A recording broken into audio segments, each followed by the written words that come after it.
Hey guys, welcome to our channel. So in this video I'm going to show you how to remove payment method in Google Play Store.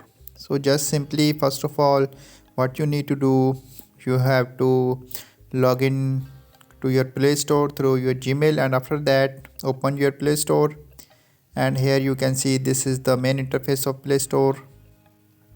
So now I want to remove the payment method. Simply here you can see on the top right side the profile icon. So just simply click here, and after that the new pop-up will appear. So here you can see the payment and subscription option.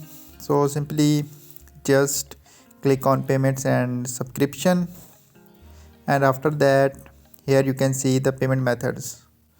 So now you have to click on payment methods, and after that here you can see currently I don't have added any payment method. So simply when you move to payment method, so simply you can remove the payment method here. So in this section you can remove the payment method in Play Store.